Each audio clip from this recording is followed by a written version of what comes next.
Hi all, ഞാൻ Jayalakshmi Saju. Welcome to my channel. ഇന്ന് ഞാൻ നിങ്ങളെ കൊണ്ടുപോകുന്നത് ഐരാവതേശ്വര ക്ഷേത്രത്തിലേക്കാണ്.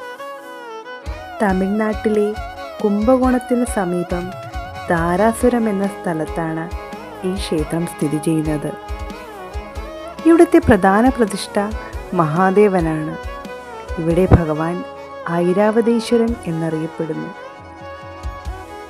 ക്രിസ്തുവർഷം 1146 രാജരാജ ചോളനാണ് ഈ ക്ഷേത്രം നിർമ്മിച്ചത്. ഉത്സവങ്ങൾക്കായി എഴുന്നള്ളിക്കുന്ന രഥത്തിൻ്റെ രൂപത്തിലാണ് ഈ ക്ഷേത്രം. ഈ ശൈലിയെ കാരക്കോയിൽ എന്ന് വിളിക്കുന്നു. ഈ ക്ഷേത്രത്തിന് ഈ പേര് ലഭിക്കാൻ ഒരു കാരണമുണ്ട്.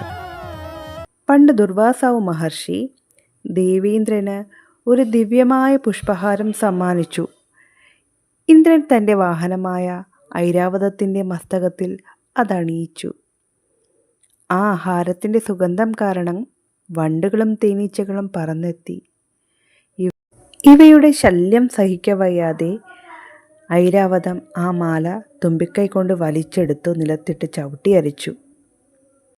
കോപിഷ്ഠനായ മഹർഷി ഇന്ദ്രനെയും ഐരാവതത്തെയും ദേവന്മാരെയും ശപിച്ചു.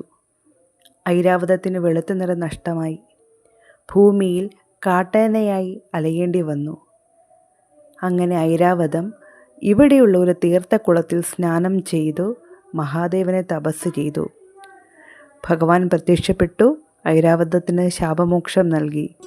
അങ്ങനെയാണ് ഈ ക്ഷേത്രത്തിന് ഐരാവതേശ്വര ക്ഷേത്രം എന്നു പേര് വന്നത്. പൂർണ്ണമായും ഗ്രാനൈറ്റ് കല്ലുകളാൽ നിർമ്മിതമായതാണ് ഈ ക്ഷേത്രം. ഭരതനാട്യത്തിലെ 108 നൃത്തഭാവങ്ങൾ ഉൾപ്പെടെ വളരെ മനോഹരമായ ശില്പങ്ങളും കൊത്തുപണികളും ഇവിടെ കാണാൻ സാധിക്കും. തഞ്ചാവൂരിലെ ബൃഹദേശ്വര ക്ഷേത്രത്തിൻ്റെ മാതൃകയിലാണ് ഈ ക്ഷേത്രം പണിതിട്ടുള്ളത്. ക്ഷേത്രത്തിലെ മണ്ഡപത്തിലെ പടികളിൽ തട്ടുമ്പോൾ സപ്തസ്വരങ്ങൾ കേൾക്കാൻ സാധിക്കും. ഇതിപ്പോൾ ഇരുമ്പുവേലി കൊണ്ട് മറച്ചിരിക്കുകയാണ്. കല്ലിൽ കുത്തിവെച്ച കവിത പോലെ മനോഹരമാണ് ഈ ക്ഷേത്രം. ദ്രാവിഡ വാസ്തുകലയുടെ ഒരു ഉത്തമ ഉദാഹരണം കൂടിയാണ് ഈ ക്ഷേത്രം.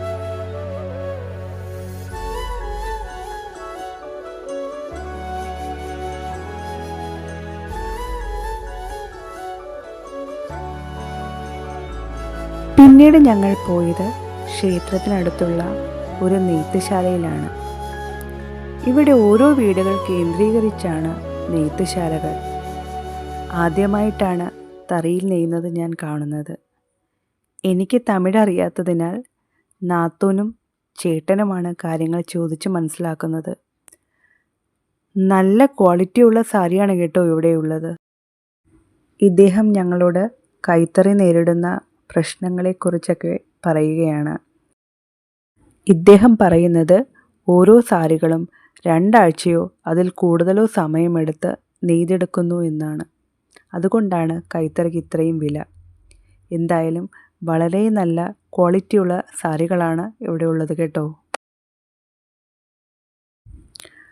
അങ്ങനെ ഞങ്ങൾ കുറേ സാരികൾ തിരഞ്ഞ് 3 സാരികൾ എടുത്തു കേട്ടോ.